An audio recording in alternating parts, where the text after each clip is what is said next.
शिवशक्ति समारंभां भास्कराचार्य मध्यमाम् अस्मत् श्रीनाथ पर्यन्तां वन्दे गुरुपरम्पराम् ज्ञानिनामपि चेतांसि देवी भगवती हि सा बलाधाकृष्य मोहाय महामाया प्रयच्छति दुर्गे स्मृता हरसि भीतिमशेषजन्तोः स्वस्तैः स्मृता मतिमतीव शुभां ददासि दारिद्र्यदुःखभयहारिणि का त्वदन्या सर्वोपकारकरणाय सदार्द्रचित्ता सर्वमङ्गलमाङ्गल्ये शिवे सर्वार्थसाधिके शरण्ये त्र्यम्बके गौरि नारायणि नमोऽस्तु ते शरणागतदीनार्तपरित्राणपरायणे सर्वस्यार्तिहरे देवि नारायणि नमोऽस्तु ते सर्वस्वरूपे सर्वेशे सर्वशक्तिसमन्विते भयेभ्यस्त्राहि नो देवि दुर्गे देवि नमोऽस्तु ते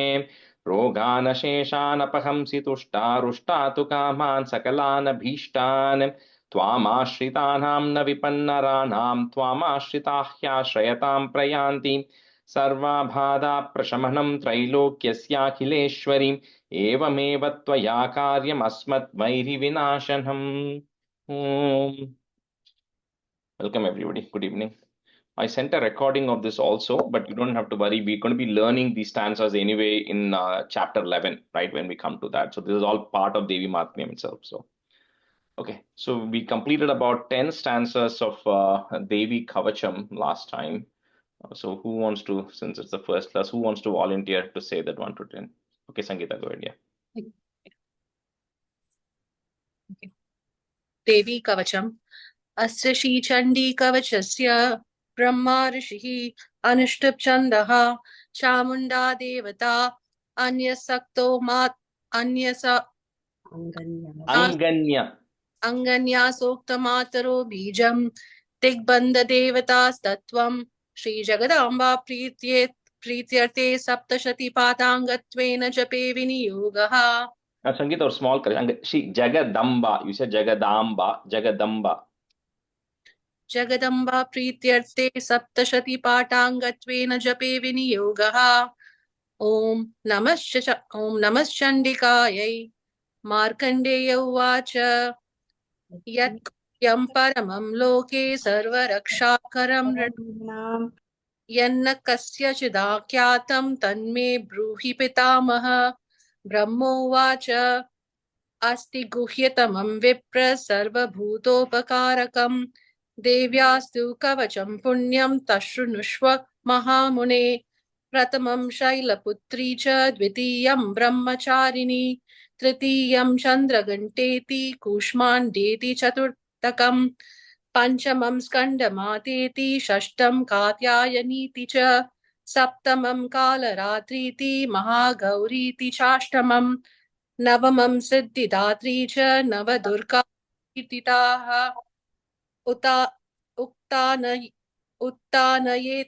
उत्तानेतानि नामानि ब्रह्मणैव महात्मना अग्निना दह्यमानस्तु शत्रुमध्ये गतो रणे विषमे दुर्गमे चैव भयार्ताश्चरणं गताः न तेषां जायते किञ्चित् अशुभं रणसङ्कटे नापदं तस्य पश्यामि शोकदुःखभयं नहि यैस्तु भक्त्या स्मृता नूनं तेषां वृद्धिः प्रजायते ये त्वां स्मरन्ति देवेशी रक्षसे तान् संशयः प्रेतसंस्था तु चामुण्डा वाराही महिषासना ऐन्द्री गजसमारूढा वैष्णवी गरुडासना माहेश्वरी वृषारूढा कौमारी शिखिवाहना लक्ष्मी पद्मासना देवी Padmahasta Haripriya. Yeah, very good. The second line, first word, Lakshmi, long E, okay? Lakshmi Padmasana Devi. Okay.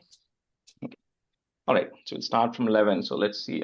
Today, Ashanti, you can be a student first half, and then Parvati, you can be a student.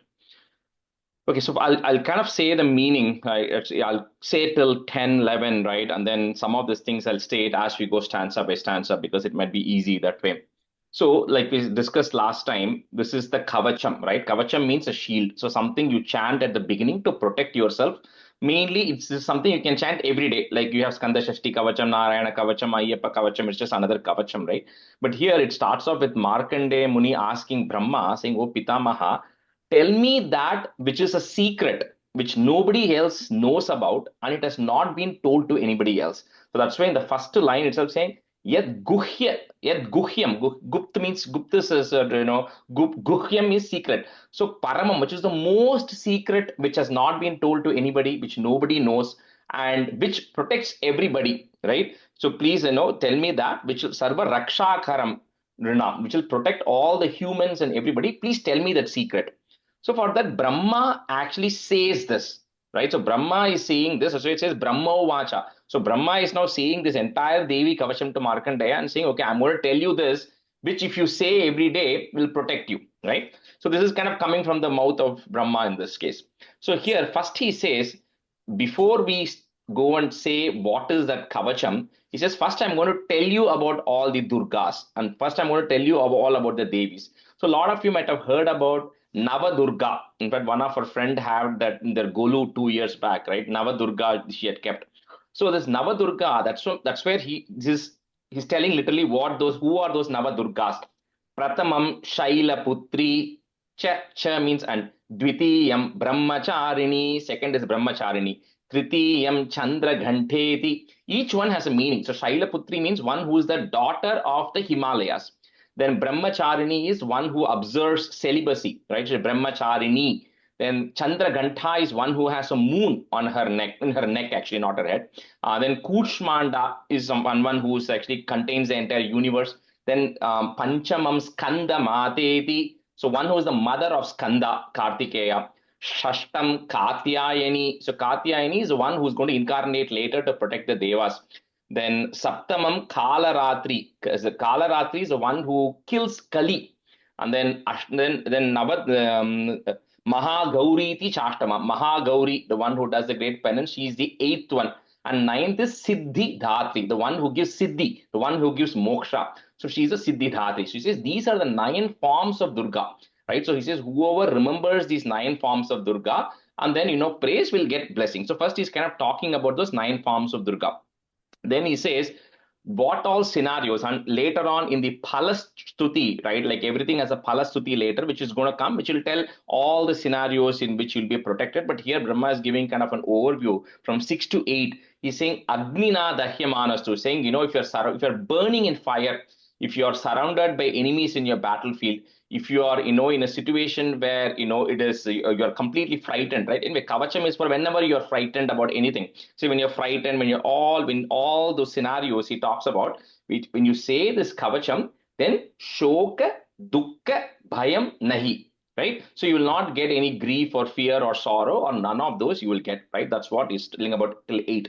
Then he goes on to talk about a few more incarnations of Devi, which we are going to see who those Devis are in the 8th chapter. When the Rakta Bija Vadam is happening and Nishumba Vadam is happening, these Devis are actually going to come. But here he's just kind of talking about those Devis, right? He's saying Chamunda, right? In Preta Samsthatu Chamunda. Chamunda, the one who sits on Pretam, one who sits on a corpse. Then Kaumari. So all of these names which are actually going to come, it will be like, is going to come from each of the gods, right? So Varahi means one who comes from Varaha is Varahi. Then Aindri is one who comes from Indra. So when we go through the 8th chapter, you see from each of the gods' body, the energy comes out and takes the form of a Devi. And each of those Devis get a name. So Varahi, Aindri, Vaishnavi. Vaishnavi is one who comes from Vishnu. Maheshwari is one who comes from Shiva. So automatically each of those Devis, whichever gods they are coming out of, their Vahana is the Vahana of the god. So Vaishnavi will sit on Garuda. Aindri, because she's from Indra, she will sit on an elephant. Then Varahi sits on a buffalo. So each of them kind of comes from that. So that's what they're talking about in the next kind of, 3 stanzas, talking about Chamunda, Varahi, Aindri, Vaishnavi. And he says all of these goddesses who are actually there, because they are going to come and protect us later on, says all of these goddesses are sitting on their respective vahanas, are adorned with the necessary things, and they're ready to bless you. So that's a 9 more goddesses they talk about: Chamunda, Varahi, Aindri, Vaishnavi, Maheshwari, Kaumari, Lakshmi, and then Brahmani, one who comes from Brahma. That's kind of where it goes until 11, right? But then later on, I'll tell the meaning for each of those. Okay, so stanza 11. Shweta Rupa Dhara Devi, long E, Ishwari Vrishavahana, Brahmi Hamsa Samarudha Sarva Bharana Bhushita. So no, it's pretty obvious, right? Brahmi is the one who comes from Brahma, sitting on a Hamsa, sitting on a swan. श्वेतरूपधरा देवी ईश्वरी वृषवाहना ब्राह्मी हंस समारूढ़ा सर्वाभरणभूषिता. श्वेतरूपधरा देवी ईश्वरी वृषवाहना ब्राह्मी हंससमारूढा सर्वाभरणभूषिता श्वेतरूपधरा देवी ईश्वरी वृषवाहना ब्राह्मी हंससमारूढा सर्वाभरणभूषिता श्वेतरूपधरा देवी ईश्वरी वृषवाहना ब्राह्मी हंस समारूढ़ा सर्वाभरणभूषिता श्वेतरूपधरा देवी ईश्वरी वृषवाहना ब्राह्मी हंस समारूढ़ा सर्वाभरणभूषिता. इत्येता मातरः put is to join, sarvaha put is to join, sarva yoga samanvitaha नानाभरण शोभाड्या nana ratnopa shobhitaha. So all these goddesses who are there, who are sitting on their respective vahanas, are decked up in their abharana bhushita, decked up accordingly, right? इत्येथा मातरः सर्वाः सर्वयोगसमन्विताः नानाभरणशोभाढ्या नानारत्नोपशोभिताः. इत्येदा मातरः सर्वाः सर्वयोगसमन्विताः नानाभरणशोभाढ्या नानारत्नोपशोभिताः. इत्येधा मातरः सर्वाः सर्वयोगसमन्विताः नानाभरणशोभाढ्या नानारत्नोपशोभिताः. इत्येतं मातरा सर्वयोगसमन्विताः नानाभरणशोभाढ्या नानारत्नोपशोभिताः. इत्येतं मातरा इत्येता मातरा सर्वयोगसमन्विताः नानाभरणशोभाढ्या नानारत्नोपशोभिताः. Parvati, that matara, that you're adding the a there, so it's ityetha mataras. No a there. इत्येता मातरस् Yeah. सर्व Yeah, correct. इत्येता मातरस्. Okay, thank you.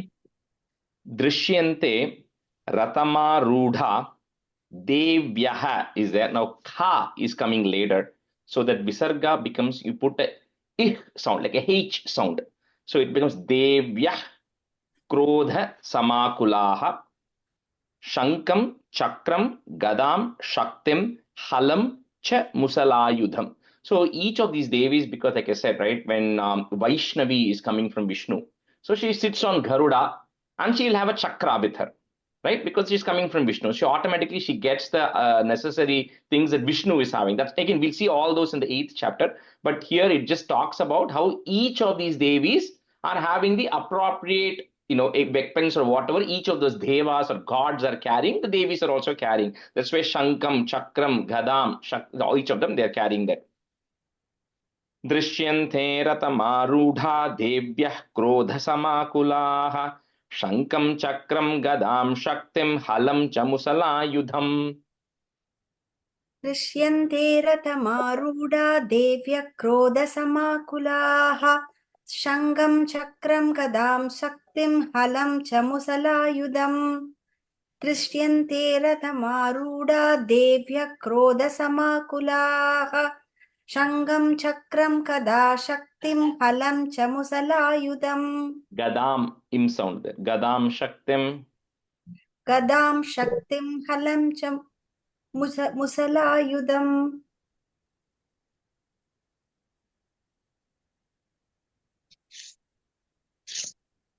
दृ- दृस्- दृश्य दृश्य दृश्यं ते रथमारूढा देव्या क्रोध समाकुलाः शङ्खं चक्रं गदं शक्तिं हलं च मुसलायुधम् Hallam, दृश् हल hallam. And then the second line, first word is sha sound. Yeah, if you're following Tamil, right, Parvati? English English. follow. Okay. So it should be SH. Sometimes I may not put the H. The shankam. Ish. Oh, ish. Okay. Shankam. Okay. Yeah. दृशं ते रथमारूढा देव्या क्रोधा समाकुलाः शङ्खं चक्रं गदं शक्तिं हलं च मुसलायुधम् Hetakam, tomaram, chaiva, parashum, pashameva cha, kuntayudham, trishulam cha, sharngam. You can break it that ma if you want. You can put an im and a a to break it easier. Sharngam, ayudham, uttamam. Again, it continues with all the things. Parashu is the the Parashurama, the parashu she's carrying. One of them. Trishulam, one of them is carrying. Again, continues with that description there. खेटकं तोमरं चैव परशुं पाशमेव च कुन्तायुधं त्रिशूलं च शार्ङ्गमायुधमुत्तमम् केडगं तोमरं सैव परशुं पासमेव च कुन्दायुधं त्रिशूलं च सार्ङ्गमम् आयुधमुत्तमम् शार्ङ्गम् आयुधमुत्तमम् सार्ङ्गम् केडगं तोमरं शैव परशुं पाशमेव च कुन्दायुधं त्रिशूलं च सार्ङ्गम् आयुधमुत्तमम् Second line, first word is first ta. Kuntayudham. कुन्थायुधं त्रिशूलं च Yeah, not the tha doesn't get the emphasis. Just the first Kuntayudham. Da is the fourth number. Okay.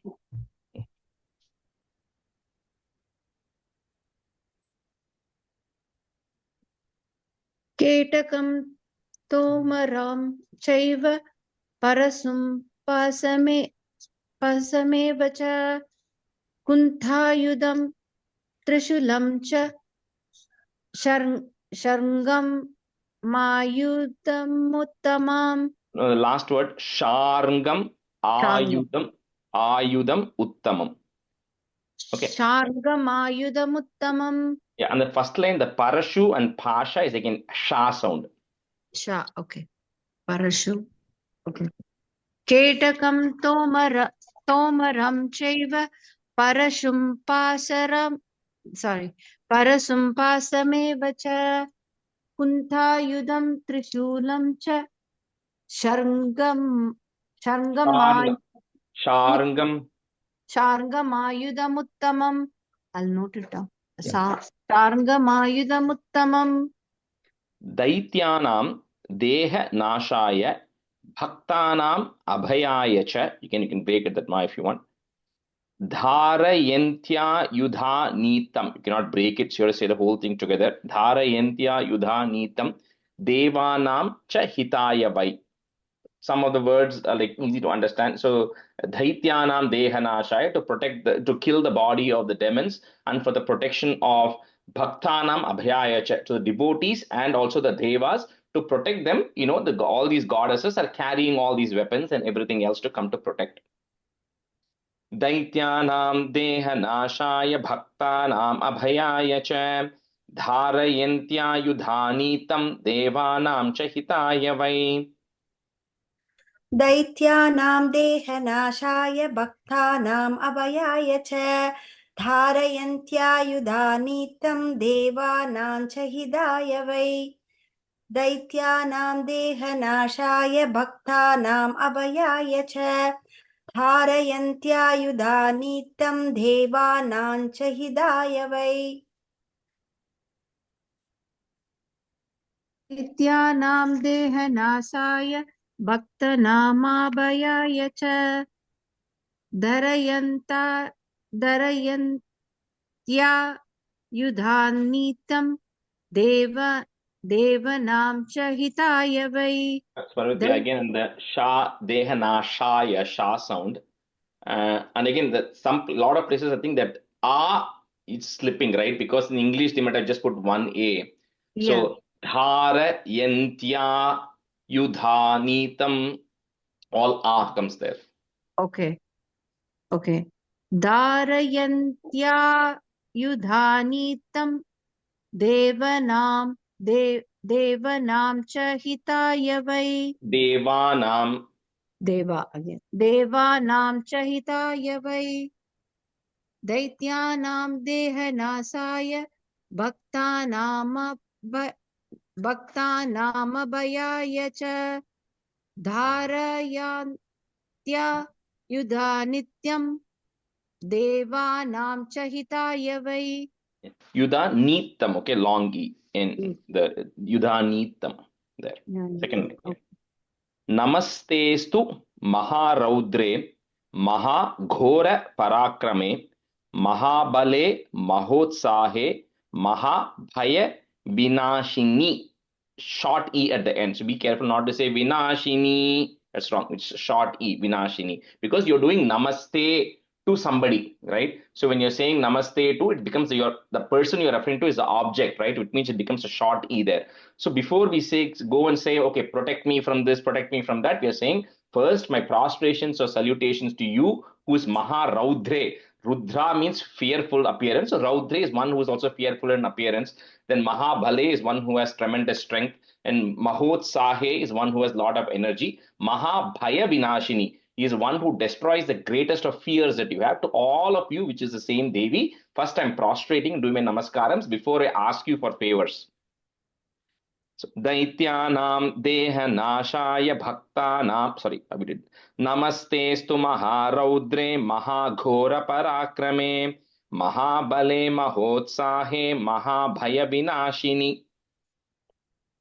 नमस्ते सुमहारौद्रे महाघोरपराक्रमे महाबले महोत्साहे महाभयविनाशिनी Vinashini, short one.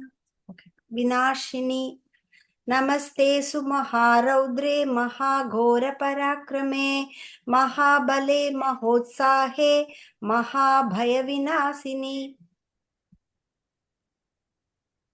नमस्तेस्तु महारुद्रे महाघोरपराक्रमे महाबले महोत्साहे महाभयविनाशिनी नमस्तेस्तु महारुद्रे महाघोरपराक्रमे महाबले महोत्साहे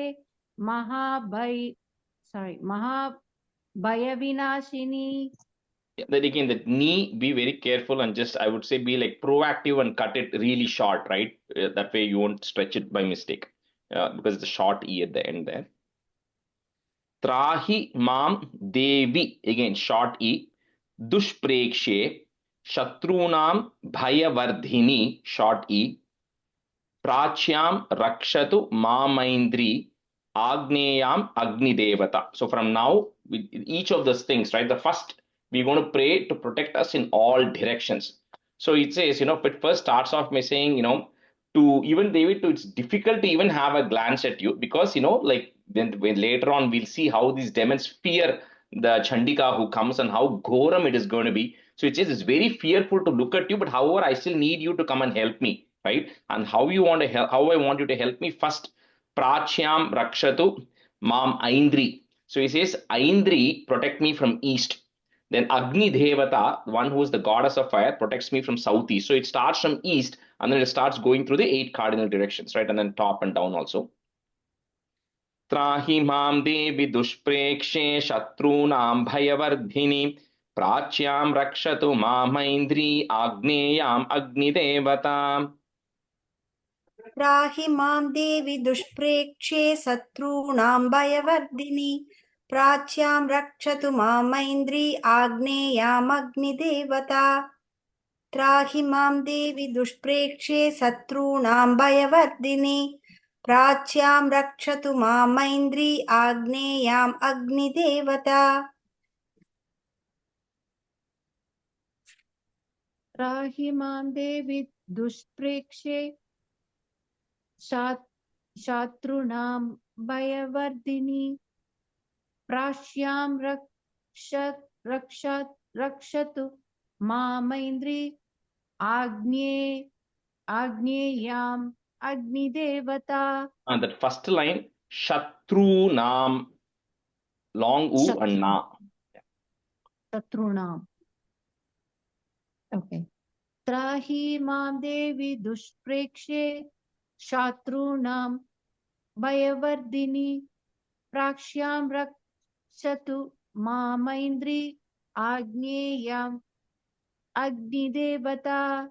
Rajesh, त्राहि मां देवी अदेन दुष्क्रेक्ष्येव Dushprekshe. प्रेक्ष्ये Yeah. दुष्प्रेक्ष्ये Ish and pra. Dushprekshe. Yeah. Dakshinevatu Varahi, long E. Nairrithyam Khadgadharini, long E. Pratichyam Varuni Rakshet Vayavyam Mriga Vahini. So it says, Varahi, which is, like we said, from the Vishnu, from Varaha, who comes, protect me from the south. Khadgadharini, Khadga means a sword. So one who carries the sword of Khadgadharini, you protect me from southwest. Then Varuni, the one who comes from Varuna, you protect me from the west. And Mrigavahini, the one who sits on a deer and goes, that Mrigavahini, you protect me from the northwest. So kind of goes to that circle there. दक्षिणेवतु Varahi नैऋत्यां खड्गधारिणी प्रतीच्यां वारुणी रक्षेद् वायव्यां मृगवाहिनी.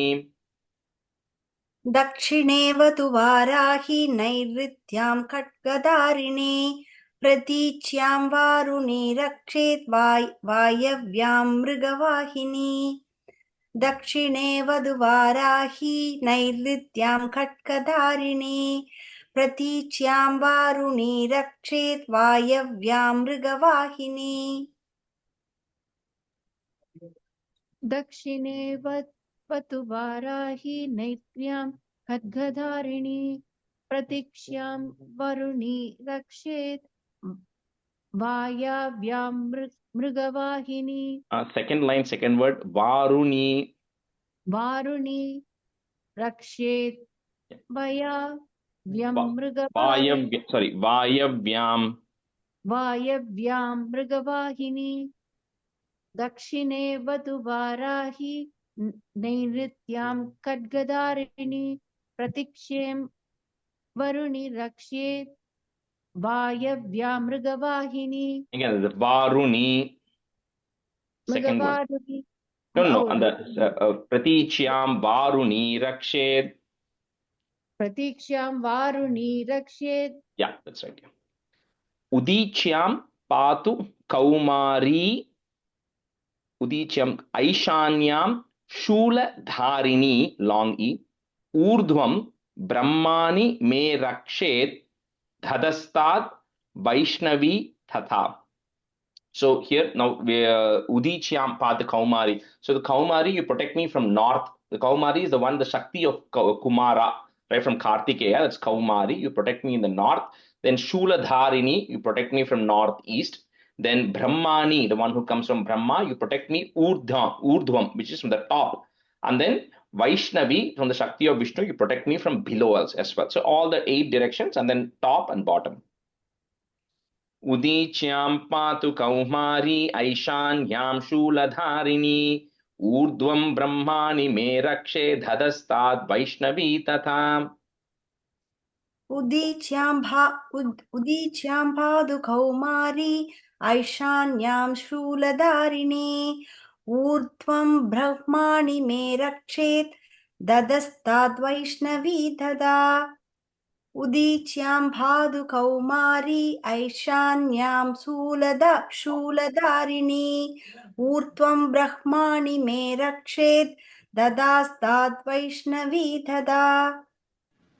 Rajesh, அந்த second line ரக்ஷேத், அது என்னது? ரக்ஷேத் ததஸ்தா, அது எப்படி? அது split அது வந்து you cannot quite break it, so it's a rakshed adastad and வரும் அது, but you can say it together, rakshed adastad, say it together. But if you really want to break it, you break it, rakshed adastad vaishnavi thata.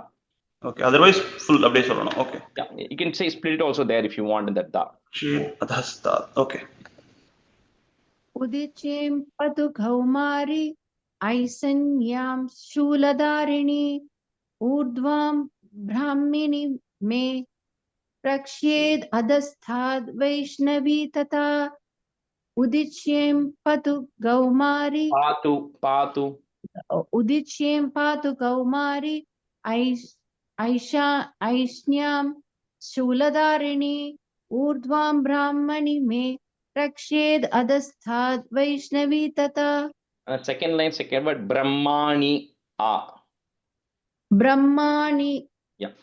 मे रक्षेद् अधस्ताद् वैष्णवी तथा Evam dasha disho rakshet chamunda. Just say each and a cha there. Rakshet chamunda shava vahana jayame chagrataha. So you can put a F to join. Chagratah patu vijaya patu prishtataha. So he says now all these 10 directions. So Chamunda, you protect me from all these 10 directions that we spoke about, 8 plus the 2 there. And then may goddess Jaya protect me from the front, and then Vijaya protect me from the rear, and then next one it will go to Ajita from the left, Aparajita from the right as well. So find out all the directions, but also when you're standing, front, back, the left and right as well. Shanti and Parvati, just say one time for the next 2-3 stanzas, okay? Repeat. एवं दश दिशो रक्षे चामुण्डा शववाहना जया मे चाग्रतः पातु विजया पातु पृष्ठतः एवं दश दिशो रक्षे चामुण्डा शववाहना जया मे चाक्रदः पादु विजया पादु पृष्ठतः One time, okay. एवं दशादिशो रक्षेत् चामुण्डा शववाहना जया मे चाग्रतः पातु विजयः पातु पृष्ठतः अजिता वाम पार्श्वे तु दक्षिणे चापराजिता. So up to this, all the directions, front, back, everything is done. So next we're going to go to the various body parts. So next several stanzas, each of the body part we'll have to say, and we'll say, oh, this particular Devi, come and protect that body part. So Shikha Mudhyotini Rakshet. So that du that is there, you can break it. First put the it there. So Rakshet. Uma Murdni Vyavastita. So the Dyotini, you protect my Shikha. Shikha is the top of your head there. And then Uma, you sit on my head and protect it. So the head is different. Head is typically the front of your head. Shikha is like this is the back of your head, right? Where the thing comes. So that's Shikha. And on top of my head, Uma, you please sit there and protect me there. Ajita Vama Parshve tu Dakshine Chaparajita Shikha Mudhyotini Rakshet Uma Murtni Vyavastita. Ajita वामपार्श्वे तु दक्षिणे चापराजिता शिखा मुद्योतिनी रक्षेत् Uma मूर्ध्निव्यवस्थिता. Ajita What's Vama the third word in the second line? Anything? Third word in the second line. Murgni. Murdni Vyavastita. Okay. Murgni, right? இது வந்து the dha, right? So murdni. The dha வந்து it's not a full dha. It's like a half dha, and then the ni is a full ni. So if you write it in English, it becomes Moordhni. Okay, got it. Murdni. Thank you. Ajita Vama tu Dakshine Chaparajita Shikamudyotini Rakshet Uma Mudni Vyavastita. And the first line, last word, Chaparajita. Chaparajita. Yeah. Okay, we'll switch for the second half. Tulsi, you can be a student, and then let me see. Jayashree, Ingrid, can you be student? Yeah, Okay, okay. okay. We left. Okay, so 22. Maladhari lalate cha bhruvau rakshet yashaswini Trinetra च भ्रुवोर्मध्ये yamaghanta cha nasike. So he says, no, Maladhari, you protect me on the lalate. Lalatam is forehead. Yashaswini, you protect me on the bhruvo. Bhruvo are the eyebrows. And then the trinetra, your trinetra, you protect me between the eyebrows. Bhruvor madhye. So one is protecting the eyebrows, the trinetra is protecting you between the eyebrows. And then Yamaganta cha nasige. Yamaganta, you protect me on the nose. So pretty much every part of the body is going to come there. Maladhari lalate cha bhruvau rakshet yashaswini trinetra cha bhruvor madhye Yamaghanta cha nasike. मालाधरी ललाटे च भ्रुवो रक्षेत् यशस्विनी त्रिनेत्रा च भ्रुवोर्मध्ये यमकण्ठा च नासिके. Can you do two times, Tulsi? Oh, sure. मालाधरी ललाटे च भ्रुवो रक्षेत् यशस्विनी त्रिनेत्रा च भ्रुवोर्मध्ये यमकण्ठा च नासिके.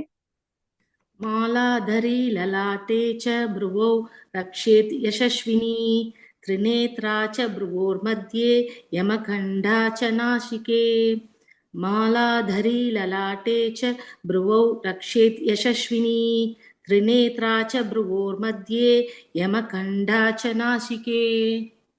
Shankini चक्षुषोर मध्ये श्रोत्रयोर द्वार वासिनी.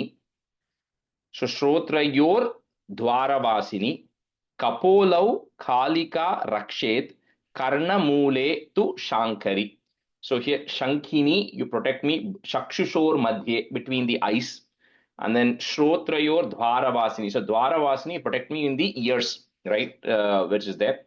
And then Kapolo Kalika. So Kalika, you protect the Kapalam, which is the cheeks. And Karnamule to Shankari. Shankari, protect me in the root of my ears. Shankini Chakshusor Madhye Shrotrayor Dvaravasini. Kapolau Kalika Rakshet Karnamule tu Shankari. शङ्खिनी चक्षुषोर्मध्ये श्रोत्रयोर्द्वारवासिनी कपोलौ कालिका रक्षेत् कर्णमूले तु शाङ्करी. शङ्खिनी चक्षुषोर्मध्ये श्रोत्रयोर्द्वारवासिनी कपोलौ कालिका रक्षेत् कर्णमूले तु शाङ्करी. शङ्गिनी चक्षुषोर्मध्ये सोस्त्रयोर्द्वारवासिनी कपोलौ कालिका रक्षेत् कर्णमूले तु शाङ्करी. Jayashree, first line. Shrotrayor. Okay. शङ्गिनी चक्षुषोर्मध्ये श्रोत्रयोर् Correct. Shrotrayor. श्रोत्रयोर्द्वारवासिनी कपोलौ कालिका रक्षेत् कर्णमूले तु शाङ्करी. नासिकायां सुगन्धा च उत्तरोष्ठे च चर्चिका अधरे चामृतकला जिह्वायां च Saraswati. So Nasika is the nose. So Sugandha, you protect me in my nose. Uttaroshte is the upper lip. So Charchika, you protect me on the upper lip. Then the bottom lip is Amritakala. Cha Amritakala means, and Amritakala, you protect me on the bottom lip. And Jikhwayam cha Saraswati. Saraswati, protect me on my tongue, just Jikhwa. नासिकायां सुगन्धा च उत्तरोष्ठे च चर्चिका अधरे चामृतकला जिह्वायां च सरस्वती. नासिकायां सुगन्धा च उत्तरोष्ठे च चर्चिका अधरे चामृतकला जिह्वायां च सरस्वती. नासिकायां सुगन्धा च उत्तरोष्ठे च चर्चिका अधरे चामृतकला जिह्वायां च सरस्वती. नासिकायां सुगन्धा च उत्तरोष्ठे च चर्चिका अधरे सामृतकला जिह्वायां च सरस्वती. नासिकायां सुगन्धा च उत्तरोष्टे च चर्चिका अधरे साम्रदकला जिह्वायां च सरस्वती दन्तान् रक्षतु कौमारी long e कंठ देशे तु चंडिका घंटिकां चित्रघंटा च महामाया च तालुके. So dantan, so kaumari, protect me in dhantam. Then kantha deshe chandika, chandika protect me on the throat. Then ghantikam chitraganta, chitraganta, the ghantika is the one, the like the vocal cords, right, the one that makes a sound, so that ghantika will protect me from there. And mahamaya cha taluke, taluke is the crown of the head, so mahamaya protect me on the crown of the head. दन्तान् रक्षतु कौमारी कण्ठदेशे तु चण्डिका घण्टिकां चित्रघण्टा च महामाया च तालुके. दन्तान् रक्षतु कौमारी कण्ठदेशे तु चण्डिका घण्टिकां चित्रघण्टा च महामाया च तालुके दन्तान् रक्षतु कौमारी कण्ठदेशे तु चण्डिका घण्टिकां चित्रघण्टा च महामाया च तालुके. Tulsi, in the second line, the cha you're saying cha, chitraghanta cha. Sure. दन्तान् रक्षद कौमारी कण्डदेशे तु चण्डिका खण्डिकां चित्रघण्टा च महामाया च तालुके दन्तान् रक्षद कौमारी कण्डदेशे तु चण्डिका खण्डिकां चित्रघण्टा च महामाया च तालुके. कामाक्षी चिबुकं रक्षेत् वाचं मे सर्वमङ्गला ग्रीवायां भद्रकाली च पृष्ठवंशे धनुर्धरी. So chibukam is chin. So Kamakshi protecting the chin. Vacham me sarvamangala. Vacham is speech. So sarvamangala protect me in the speech. Then Bhadrakali grivayam. Griva is a neck. Griva is neck. And Prishthavamshe dhanurdhari. Prishta is back. So dhanurdhari protect me on the back. On my back. Protect my backside. Kamakshi चिबुकं रक्षेद् वाचं मे सर्वमङ्गला ग्रीवायां भद्रकाली च पृष्ठवंशे धनुर्धरी. कामाक्षी चिबुकं रक्षेत् वाचां मे सर्वमङ्गला ग्रीवायां भद्रकाली च पृष्ठं वंशे धनुर्धरी. पृष्ठवंशे धनुर्धरी. कामाक्षी चिबुकं रक्षेत् वाचं मे सर्वमङ्गला ग्रीवायां भद्रकाली च पृष्ठवंशे धनुर्धरी. पृष्ठवंशे धनुर्धरी. कामाक्षी चिबुकं रक्षेत् वाचं मे सर्वमङ्गला ग्रीवायां भद्रकाली च पृष्ठवंशे धनुर्धरी. कामाक्षी चिबुकं रक्षेत् वाचं मे सर्वमङ्गला ग्रीवायां भद्रकाली च पृष्ठवंशे धनुर्धरी. नीलग्रीवा bahihi is there, put a ich sound, bahih kanthe nalikam nalakubhari skandayoho, again h sound comes there, skandayoh khadgini rakshet bahu long u, bahu me vajra dharini. So on Nilagriva, you protect me in the bahi kanthe. So kantam we said is throat. Bahi kanthe is the outer part of the throat, because later on Nalakubari is going to come and protect the windpipe that goes through the throat and through the nose to protect the windpipe. Then Khadgini, you protect Skanda. Skandayo is the shoulders, and then Bahubali, right, arms. So Vajradharini, protect my arms. Nilagriva bahih kanthe nalikam nalakubari skandhayo khadgini rakshet bahu me vajradharini.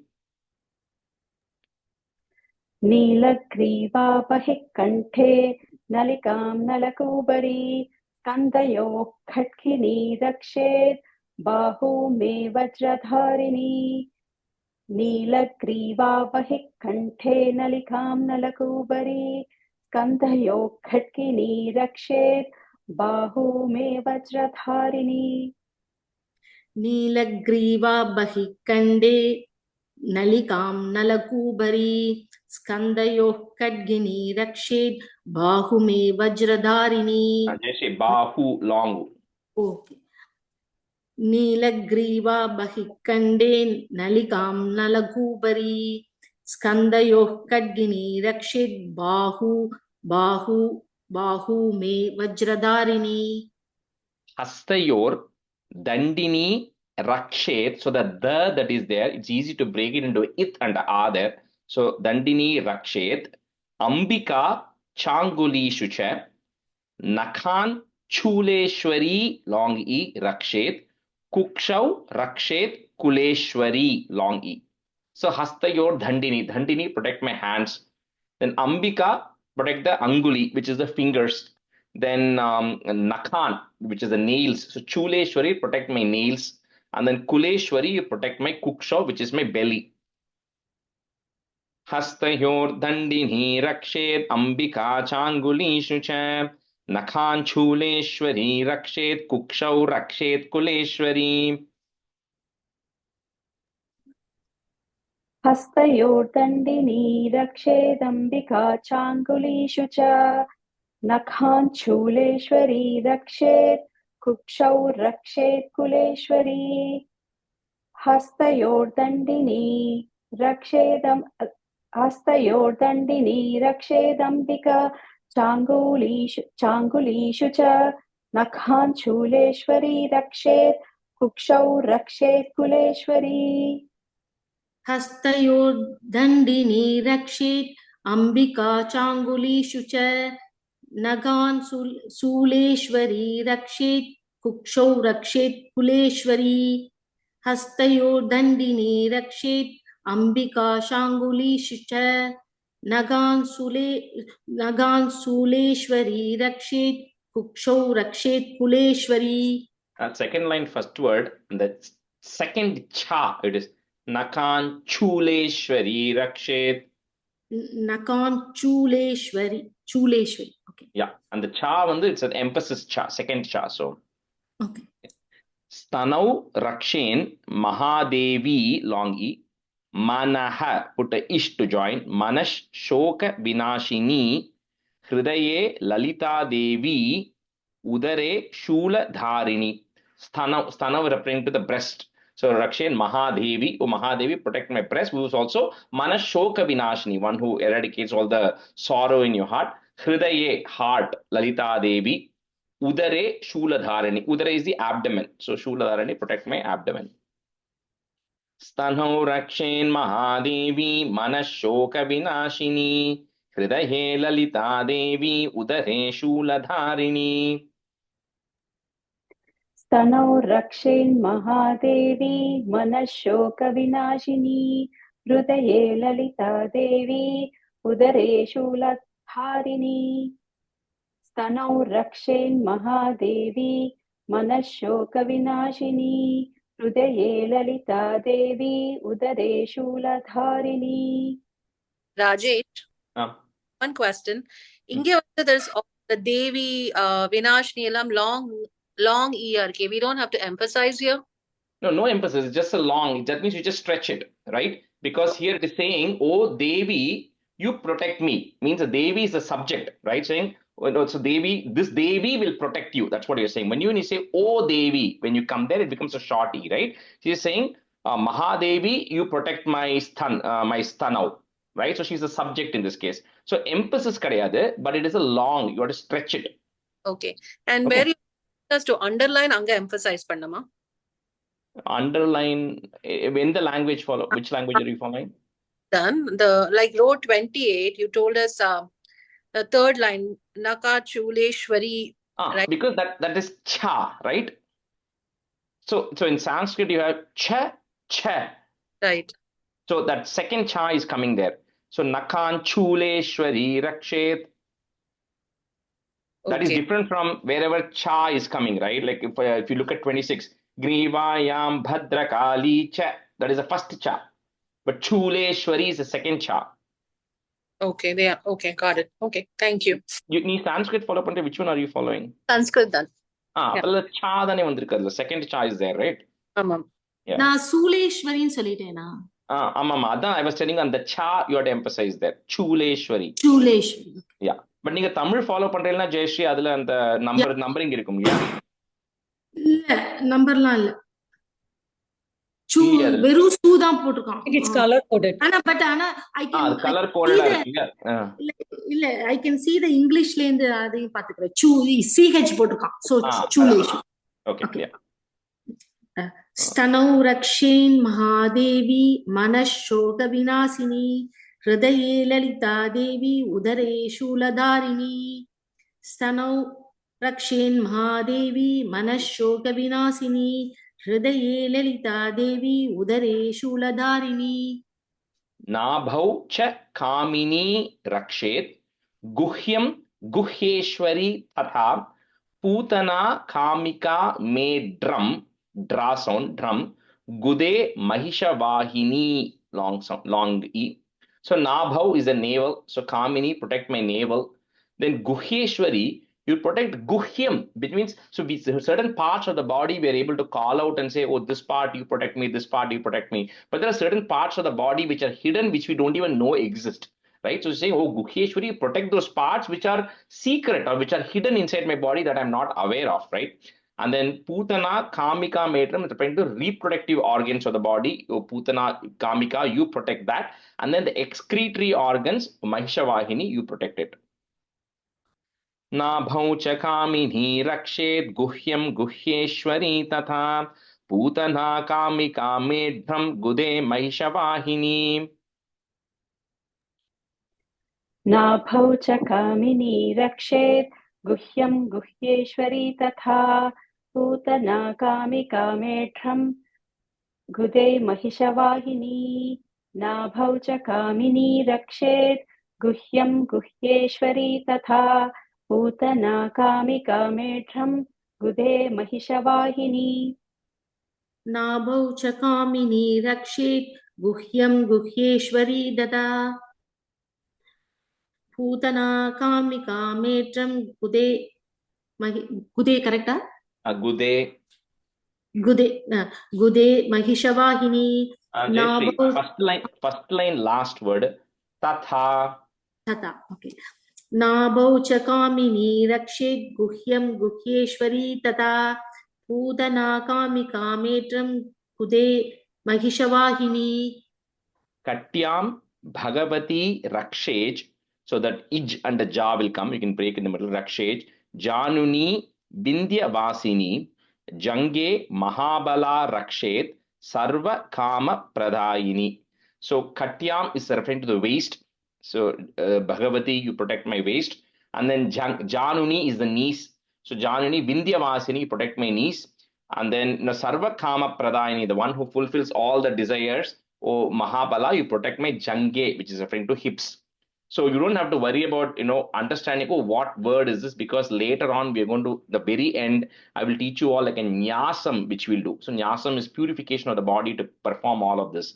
But we're going to only learn it at the very end. So at that point, all these body parts will come. And you have to say that and touch those body parts also. So at that point, you will remember what is this, what do you call Januni and Jange will all come there. So you'll realize what those parts are. Katyam, so one time cholunga Jayashree. So Katyam Bhagavati Rakshe Januni Vindyavasini Jange Mahabala Rakshe Sarvakama Pradahini. कथ्यां भगवती रक्षे जानुनी विन्ध्यवासिनी जङ्घे महाबला रक्षेत् सर्वकामप्रदायिनी कट्यां भगवती रक्षे जानुनी विन्ध्यवासिनी जङ्गे महाबला रक्षेत् सर्वकामप्रदायिनी Gulpayor Narasimhi cha Pada Prishte tu Taijasi Padangulishu Shri Rakshet Padadhas Talavasini. So here everything is related to the the bottom of your feet. So one Narasimhi, you protect my gulpa, which is the ankles, and then Taijasi, you protect my feet, Pada Prishte. Then Pada Angulishu, the fingers in your feet, the Shri, you protect it, and then Talavasini, protect the sole of my feet. गुल्फयोर्नारसिंही च पादपृष्ठे तु तैजसी पादाङ्गुलीषु श्रीरक्षेत् पादाधस्तलवासिनी गुल्फयोर्नारसिंही च पादपृष्ठे तु तैजसी पादाङ्गुलीषु श्रीरक्षेत् पादस्थलवासिनी पादाधस् रक्षेत् पादादस्थलवासिनी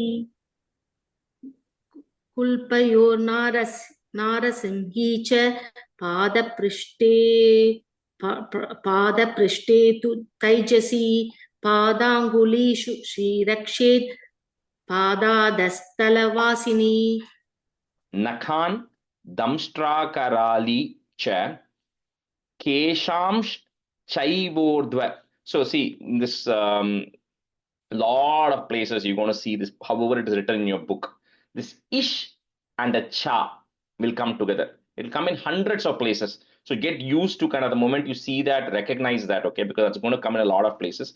So keshamsh chaivordva keshini Roma Kupeshu short u Kauberi Twacham Vagishwari Tata. So here Nakhan nails, so Damshra Karali, you protect my nails. Keshini is referring to hair. Urdhva Keshini protect my Keshams, you protect my hair. Roma Kupeshu Kauberi. Kauberi protects the pores in my skin. Romam is the hair, so the Kupeshu is the pores on the skin which are there. And Twacham is the skin itself. So Vagishwari protect my skin. नखान् दंष्ट्राकराली च केशांश्चैवोर्ध्वकेशिनी रोमकूपेषु कौबेरी त्वचं वागीश्वरी तथा नखां द्रंष्ट्राकराली च केशांश्चैवोर्ध्वकेशिनी रोमकूपेषु कौबेरी त्वचं वागीश्वरी तथा नखान् दंष्ट्राकराली च केशां चैवोर्ध्वकेशिनी रोमकूपेषु कौबेरी त्वचं वागीश्वरी तथा रक्त मज्जाव सामांसान् यस्ति मेदांसि short e Parvati. So this line you have to kind of say it together. You cannot pause in between. Remember I was telling you certain lines you can pause in between. This time you have to say the whole thing together. Antrani Kala Ratrischa Pittam Cha Mukuteshwari. So here he's saying, oh Parvati, you protect the blood, the fats and the bones and everything which are there, that kind of that ecosystem, right? You protect Parvati, you protect it. Then Antrani Kalaratri. Kalaratri protect the intestines which are inside. And Pittam Cha Mukuteshwari. Mukuteshwari protect the liver and all the other fluids in the liver, right? That is protected by Mukuteshwari. रक्तमज्जावसामांसान् यस्ति मेदांसि Parvati अन्त्राणि कालरात्रिश्च पित्तं च Mukuteshwari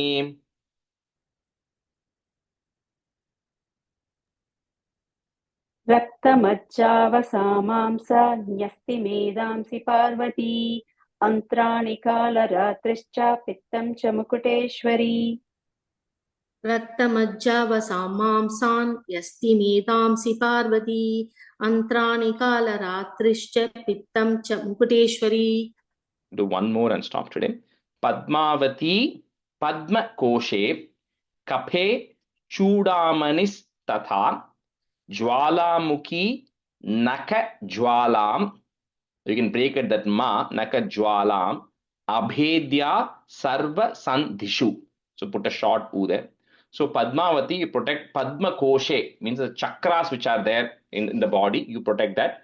Chudamani, you protect the lungs and everything around it. Then Jwalamukhi, Naka Jwalam, the luster of the nails. So the Jwalikirti is shining, right? So Naka Jwalam is to protect the luster of the nails, Jwalamukhi. And then Abhedya Sarva Sandhishu, all the joints. Sandhi is to join. So Sarva Sandhishu is all the joints in the body, you protect it. Padmavati Padmakoshe Kaphe Chudamanistatha Jwalamukhi Nakajwalam Abhedya Sarva Sandhishu.